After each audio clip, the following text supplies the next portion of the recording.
Ala pitererea ho eki pamakai ngā mōmea me ngā rope. Koe taitai whiwhia motoro I le teo ai ko a fōu. Amanake ni ke whakahako ai fōfuafo no koe polisa fōu. Whahapatia ni holo so se sofele kakala. Se sofele kakala I a fōu.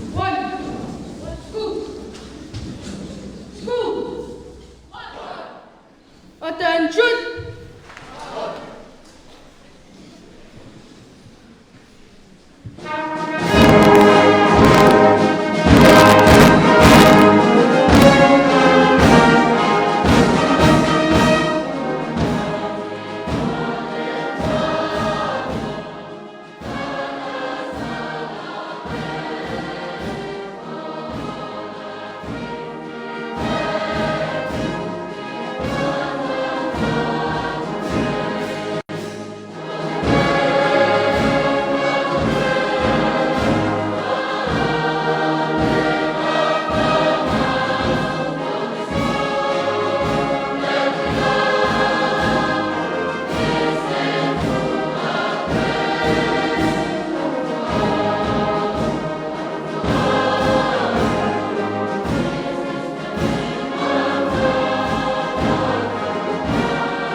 Psalm 34, verse 8. Oh, taste and see that the Lord is good. Blessed is the man who takes refuge in him. This is the word of the Lord.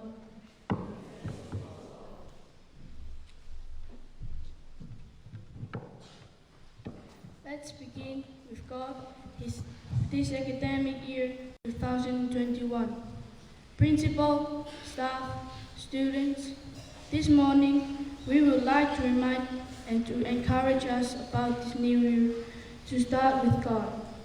Both of us students and teachers, to you teachers to teach us with all your best, and us students, to fear of God is the beginning of knowledge, to study hard in the beginning of this academic year. I just reminding you teachers and students this morning in Tongan language. Mo kamata ia eki o ilo o chai, manu ia ka koitoa o hufanga iai. Amen.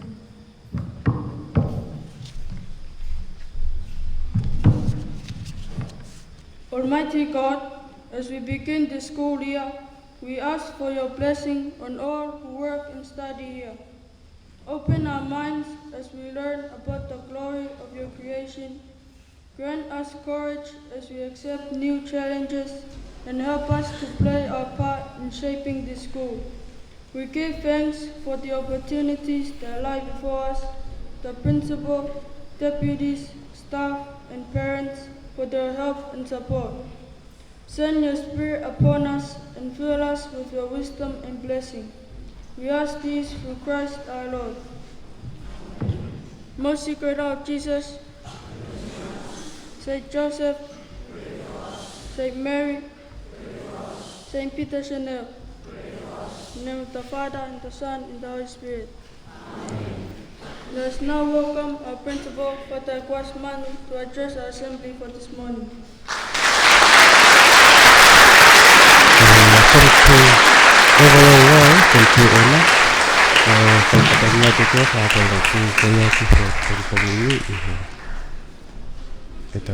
Assembly kami. Level 2 coordinator. Can we give the Form 2M a big round of applause, please?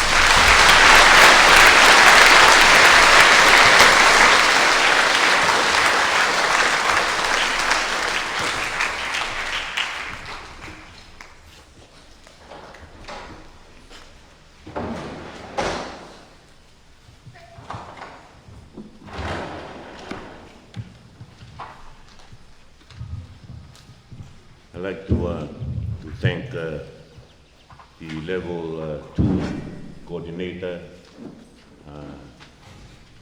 Susanna. Of course, we just started yesterday, and I asked her to prepare her class to lead us in the assembly today. I'd like to see the confidence of our junior students in leading the school assembly. From to Form 2M, kono tatakere e tau assembly ahon.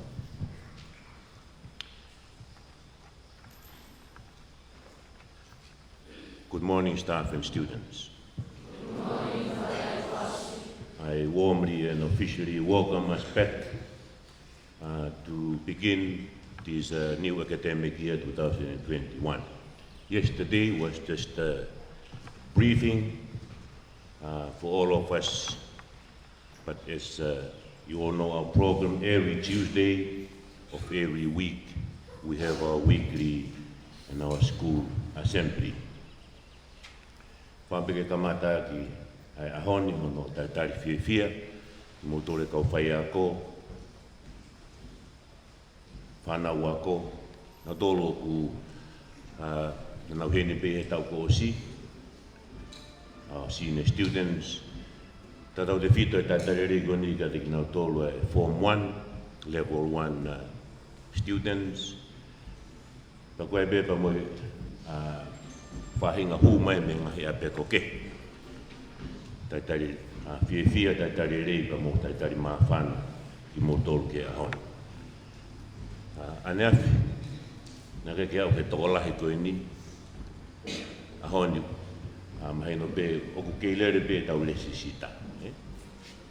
Ka whamalo pe mo tolu e whanau koe kua si hoki mai, whanau kua si hū mai, o ki toi pe whahinga ke nau hū mai. Kore mua ke tau ki paspasi ia nge tokolahi koe ni.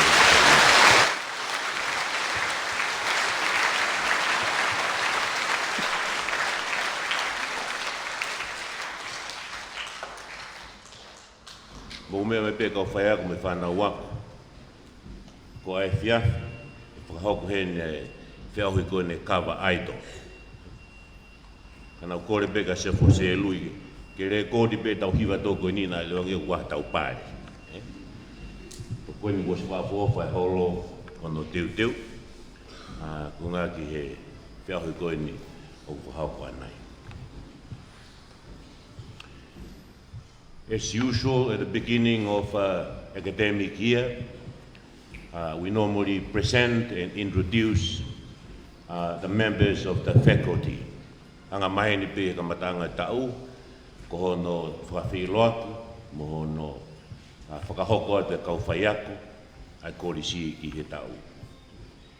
Ko tui peo ke nau ka kato hen, ka koe na tōru peo nau heni, ke nau whakafonga ia tu pe ai toenga o kau whai ako tonu e nau he. So now I'll call out the names of most mea I be mo toi kau whai ako. Wai be ki whahinga fo'ou, ka koe koe tau kau whai ako ni ki tau ni.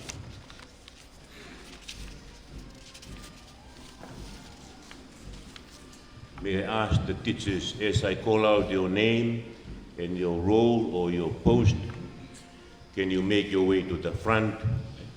Ke mea tu ai whanau ka ti mūtoro. Te whito pega nau toro ko kei fō.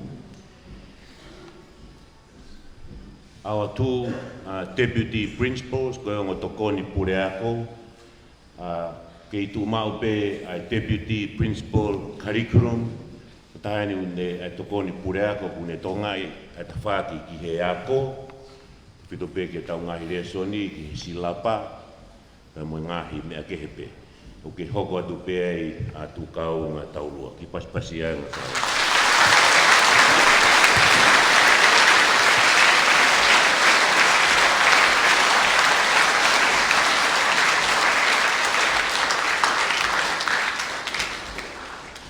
As you remember last year from our prize giving, o manatu e tanak tu ngai tau ko osi, na e whakahoko atu ai ko pātere ofa Vaihu, Kautaha Maria, ko appointment for all hoko atu ai neako i Australia, i University, Australian Catholic University.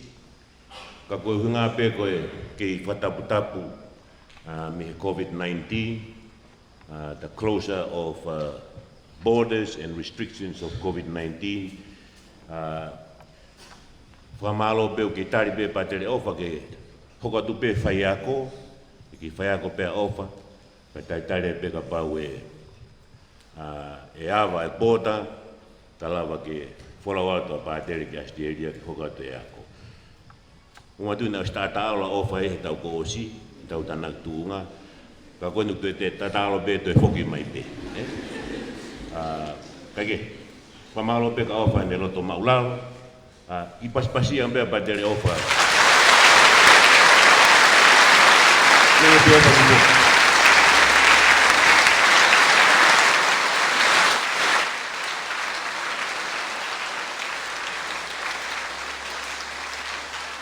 Thank you. It's not easy to replace Deputy Principal Fata Ofa, his caliber, his skills. Ka koe whotutu pe ka whai ako, paku o kore pe pa whotu pe ke reo pe i he post koe ni to act in the post of Deputy Principal Administration, Viliami Fuapau. Viliami Fuapau.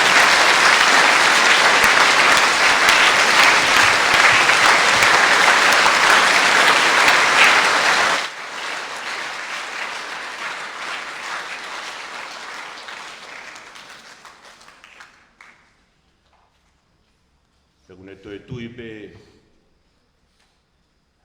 ko hono lakanga koe ni tau ko osi, ai discipline master pa moi deans of St. John's campus, i he tauni, deans of St. John's pa moi discipline master o ku oangea ke kia Se Lui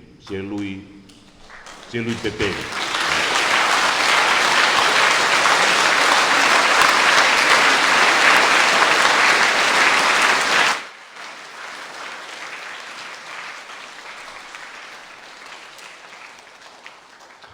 Discipline mistress, to tahang tonga ai discipline mo urunganga i he tamai whewhine ki hoko tu pea paia katoa i paspasi.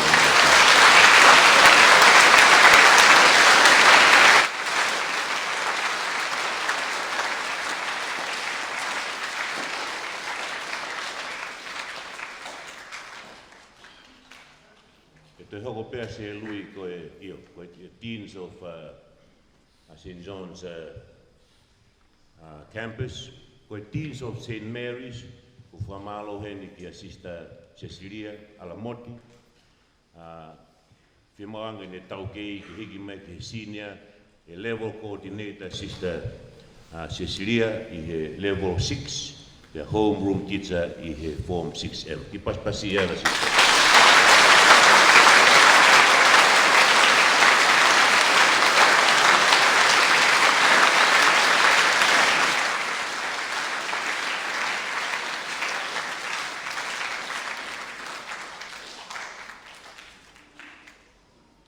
The Teens for St. Mary's, tō taha une tokonga i ta whako ina St. Mary's, oku kei kolontini ia, koe pātere ni kautaha Maria, Father Sipiriano Whakaosi, na tokoni purea ko i Korispe kautaha Maria i Haamoa, Chanel College. He was the deputy principal, but he will join us to the staff for this year, probably in a week or 2 weeks' time. E kamata ia Padre Spiriano, ko ia tene teens i he St. Mary's. Wea moe Padre Fo'ou, kau mai he tauni, ko taha koe ni ku lawa pe ne ako, whanof Padre. It's got a degree in IT computer technology. Tau pe taha, wahe me ke ngau ma ki tau tolu kau tau whiwhi. E whai pe ne ako, ke kosi whawhai ako, but we're very grateful that Father Mikaele Missinari will join us this year at the college. I pasipasina ta Padre.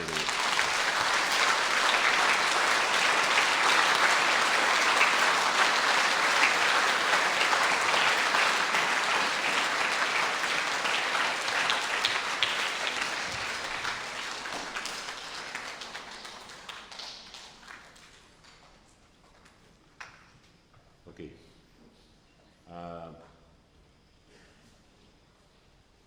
Head of departments. Nau tolu ina ngai ulu e potu ngāue i he tauni. Kore peko kuet pohi ngoa pa ke mea mai ki moani. I he Religious Education RE, Sister Akanesi Riongi.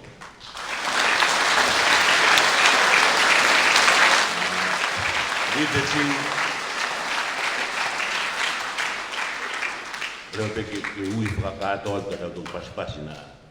I'll call out all the names of heads, but as I call, can I ask the head of departments to make your way to the front, please. Liturgy, Litusia, Father Stephen Lukapai, SM, Increase, Kalonika Kala Haviri, Fika, Aripate Kisina, Science, Makarita Otumuri, Computer Studies, Whakanonoa Moritika,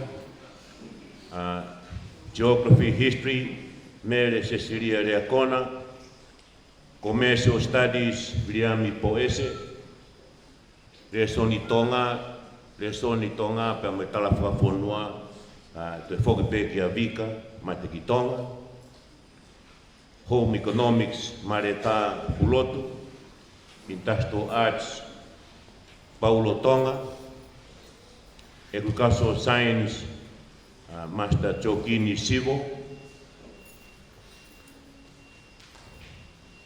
Music, Sione Hapa, Pen Master, Peko Puri ke tau kau wifi, Stani Kisina, Sports Master, Taholo Antoni,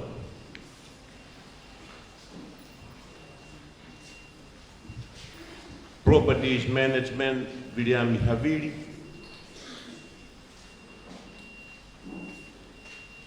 Osiwea, the St. John campus, from St. Mary's campus, St. Joseph campus, Aigo TVT, Siare Kato. Ko tau clinic, ke hoka to be grateful to Gladys, Letsa, when you make your way to the front, please, Gladys. And our librarian is Seini Kisina.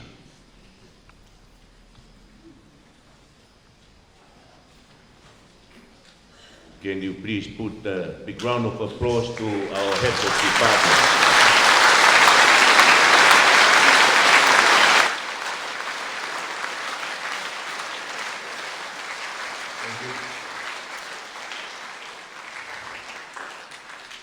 Level coordinators.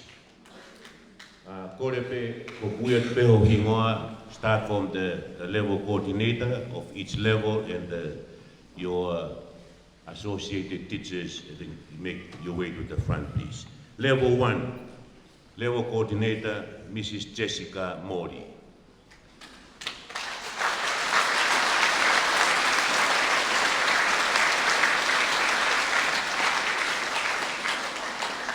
helping Mrs. Jessica will be Mareta Pulotu, Luciane Talarima, Cecilia Lea Aetoa, Pea Moha Monga Tui Pulotu. Paspasia te gauwhako te ina.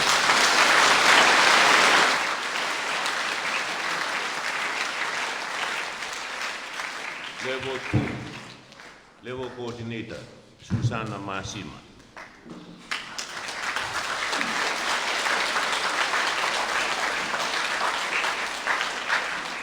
Joining Susana will be Master Vula Bakaloloma, Mrs. Sela Firihia, Ana Whakawā, Felice Urupano, Monica Fonua. Paspasia te gauwhako.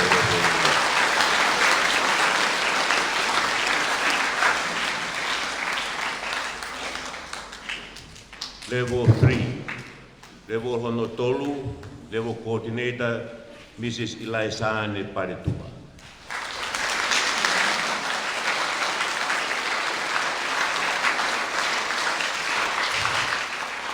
She will be assisted by Sitiveni Tui Pulotu, Father Stephen Lukapai, Mrs. Ahome Etafa, Benita Patolo, Pea Mosione Bloomfield.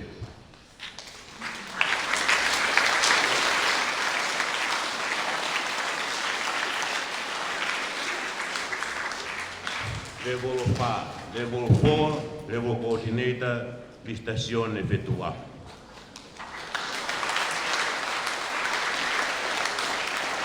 She will be assisted by Master Jokini Sivo, Whakanonoa Moritika, Whekita Moi Moi, Loosana Katawake, Folau Pōwhai.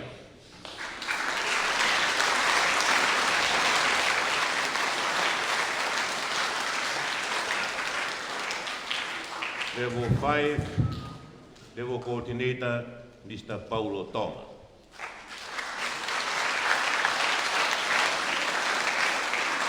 Assisted by Wangana Reaipulu, Ana Latu, Viliami Poese, Haukini Mamafi, Tau Pahalaholo, Master Mitieri, Pea Mosista Akenesi.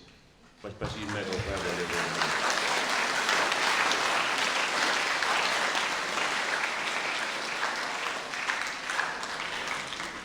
Level 6, Level Coordinator, Sister Cecilia Alamodi, SMSM, assisted by Kaloni Haviri, Loresio Sailosi, Pea Mosoane Kolo.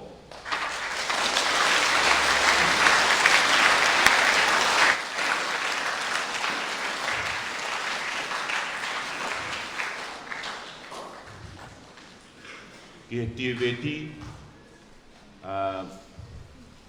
Coordinator Siare Katoa, he will be assisted by Ngutau Tupola, Ketayaki Vayangina, te kia Taholo Antoni, Pea Mo Inoki. Paspasi te toko pea pea.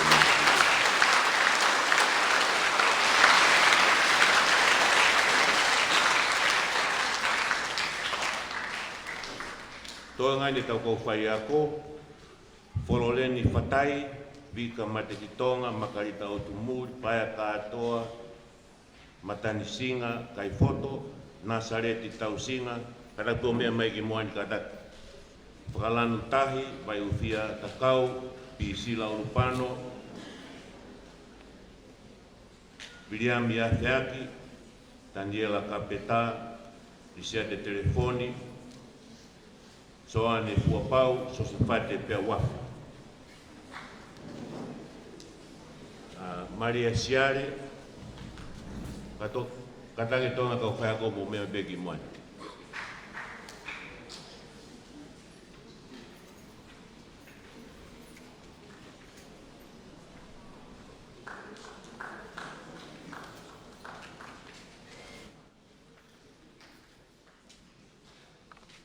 Students of RB4 College, now I present to you, this is the lineup of our staff for 2021. Ko tau kau whai ako e ni nonga tokon pure ako, deans of campus, level coordinators, head of departments, kata ko ki paspasi mai tau kau whai ako.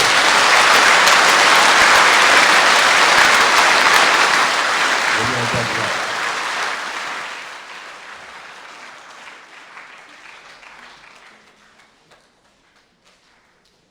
paia.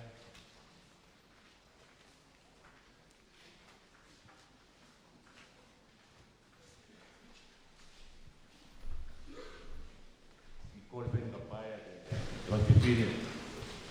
When you pay attention to Paya, she'll explain something about the uniform. Okay?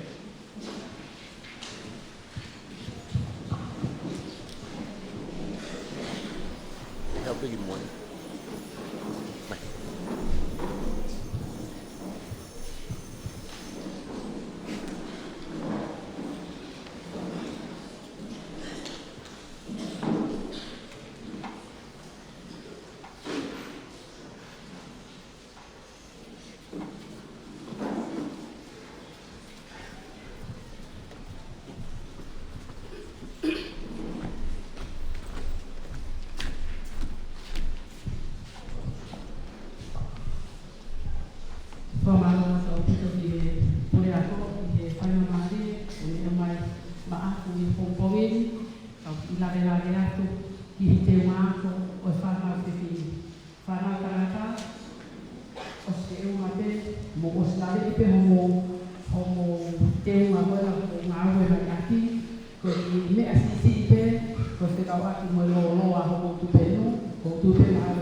mo whanau pe whine. Ko tui pe mahau ka pai whaihara ka wharelea o stau mai ka tau toki. Whaka o ko whau piti ai ngahi te unga kua. Ko ia whaeta e kore, ka mō tolu o mō pehe kore mō o kumi ho mō pika ko hike whai mo tui tui. Ko mea whie mahu, kore ki ho whae, pe ko pe whine tui tui, ke ne ai e pelu, ke ki loloto ki loto, kai lava ki ilonga mai e ngahi fui pelu oi. Ta ko ho mōsio ki he ngahi pini o kore se whine. Te whatonga e te tainu nau tui ai o mawhola mai, haa. Ko he hana o winga, ko no tonu ia, o i pēru koia, o ngai ko i pēru koia. Te au kai tue whie mao ke ko i pēru e ua i he. Sio mai ki he ko se unga lelei pēru a ofo ofa ko i pēru pē, taha ke tapa a koe, taha ki he, pēru lahi e wā lohi. Ko te wai. Ie whahia ni na ngau tui mai e sote, nā tamu, ngā mō whakatau e ngahi sote toka tui tui nā tamu o kuhara. Koe tako kōti, na ngā ue a he whahia ni na mau lava ato whakatau me iai, ka nā kai ke nau whātou ngai mai. Koe tōru e ne sote. Sio mai ke tupenu, toko tope he. Koe sote koe a pēma, o kutu e tupenu ia he kōla. Aia o kuhara ia, ka taku wa mole mole.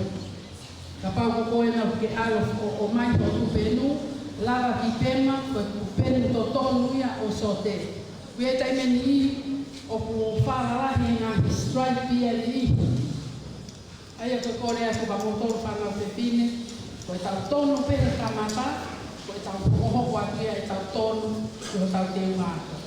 Ka pau lewa koe i haki mea au ke te toi ki te tokanga make, koe ke mahino koe ku whamataraha ko pomini, ka taki me angi ke ki whakasio holo pe angi a kia koni, ke eke mai kau whamatara le ia, pe pehe kie kie. Ko ngahi kie o ku pie mao ke tau alu whakataha ki ai, o ku petui pe whakapofa ati. Ko ia ki lawelade te kawatu mo la tunga malo.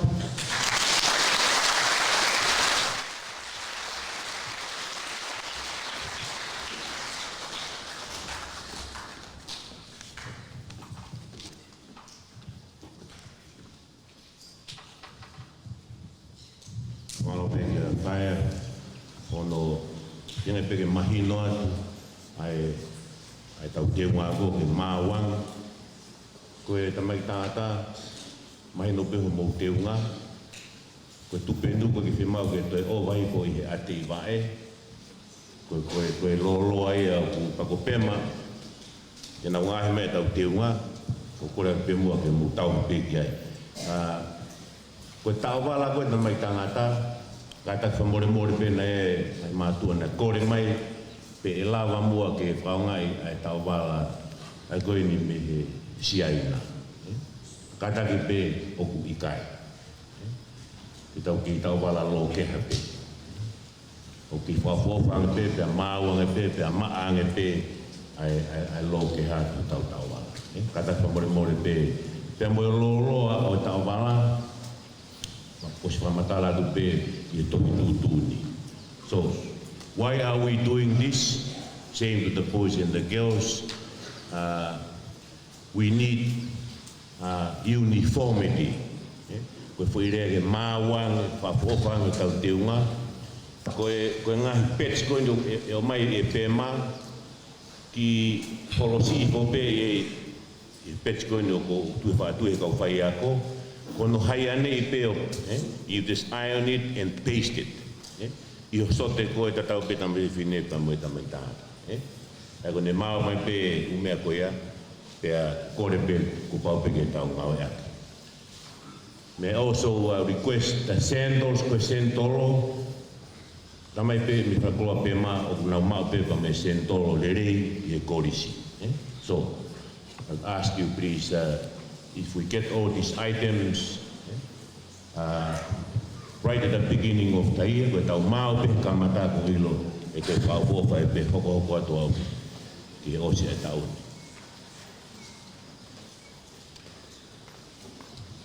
So we finished the sort of formality with the introduction and presentation of our staff. That's the program for today. After this, we go back to our classrooms. Again, some yet to sort out their optional classes for this year. Also with the furniture, once that is done, we assemble here around 11 o'clock. The folk me big handy, if I ako hiva, without the what when he the Tautatake Misa in Cathedral on Friday, Katoa, and Misa, I Wapeko Catholica. We will be leading the opening mass for the Catholic education system at the Cathedral this Friday. Kapau, I call him the Committee Poti. Kapau, me mawe, risque ngai fare, if I give Wataha, Spoti Vavepe. Nau kore mai ke tau sipoti aho tahataha me aho tahaua spoti whakawhare ke whai ki teu whaiwa. So, te ke tari mai pe mehe mia, but I have written to the Ministry of Internal Affairs and requested our inter-house sports competition to be held at Teu Whaiwa Stadium on the 11th and 12th of next month. Mo tolu koe na ki whaalahe kai I he holiday, kamata ke ki whamalo sino, te teo te tau sport whakawhare.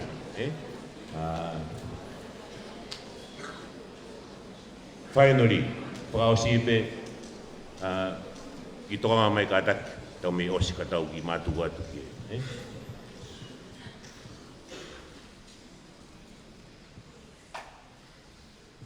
Last year, we struggled from the beginning. Our science lab, it was more or less done halfway through the year.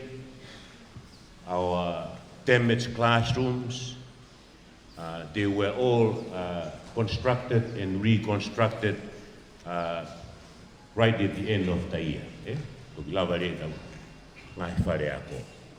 I'd like to believe that this year, this new academic year, lahi ngahi tāpuak ki korisi. The blessings for this year, conditions are favorable for us. We have more than enough classrooms. That's why we are scaling down our classes. No more to the number 40 and beyond. All classes now to be on the 35 mark and even less. Ko tau kalasi, e kai toia ha kalasi over I tau noa, tau nima, I whānoa.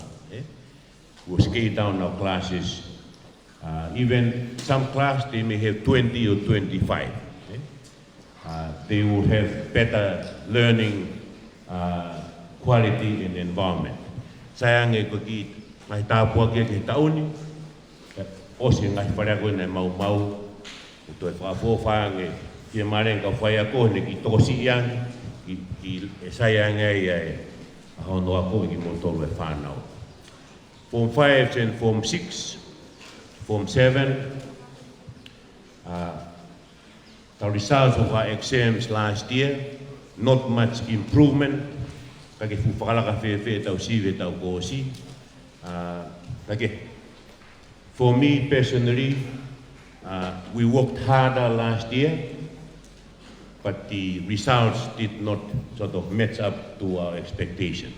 All the more reason for us to be more determined this year with renewed passion and vigor. Tau pe whengang e taunu. Ko tui pe koe ngai tāpua koe ne ose ngai whare ako, ki tokosi ang e whanau koe ngai loke ako, kau pe moe e ngai whekta e lawa ki tokoni ka tira tole he tau. Form 1s, again, just like to echo my words of thanks. Pamara to mo tole Form 1. Tō lai whahenga unau hoko atu he kureanga, class fitu mo e walu, he tae totongi, ka u ke fia pe u loto lahi pe ui pe koe hange koe tau tui ka ui me whaurua ai soni whakalotu pe moho no kamata ke tiutu ki motol ke ngai area o ifi palasa ka mo sipot mo ngahi tareni ki keke ko whamaloa te hange gulanga nai o ke hoko tu pe le sita ko tu pe mahalo ka toha ui ke ua pe tolu. This is nothing new for us before. Tal mai whainga teo, tato te whito ke whanau koe maufanga. Apea ku whenea maufanga. Pa whai te ria pe, ke mohe pe whainga, mai e toki o mahe u kaha u. Se pe koe tau apea ko pe tau pure pe tau tō. Anyway, that's the story of this place. Ko ake toi tūrike na uoki whe. So, we expect to have more students in the coming weeks. Kau mo tolu ko mo sihen he taimini, wa malo ke tau kamata ta oni wa fi wa ta. Teachers and students, tau pe ko tau monu ia ni he tau ako, tau ako me ko hiri, hange pe ko tau ki reflection i he planning week. We learn from the past without fear. We look to the future, but we live the present to the best of our abilities. Tau ngau tau koe ni, i reri tahte tau la. Ki ta whoka ki tō taha ka whaaki, whamalo atu kia e aha koe ni, whamonuia tō mo toanga tō kalama e honi. Wish him or her, at your side, all the best for today. Okay. Kita ke tau tu koluma, mana tu teknik ko tu hanga tol. Okay, school stand, school sit down. I can find it, especially the younger ones. Okay, girls, you ready? Saya fahingga was kamata pa sikit-sikit tangan bilang. Okay, school stand. And behind your back.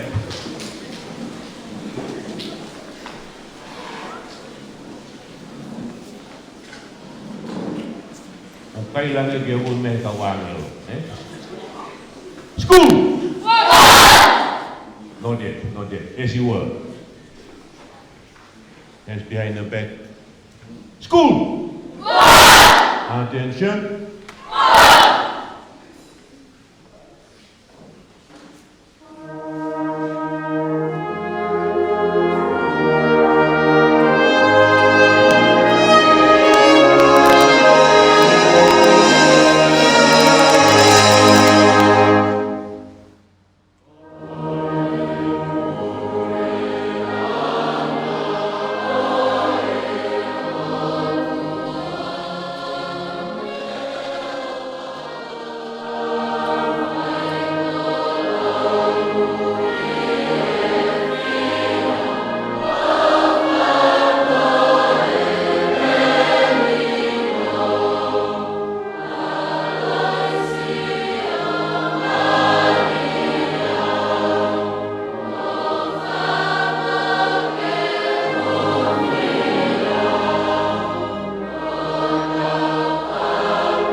Pois, que no remain, que eu sempre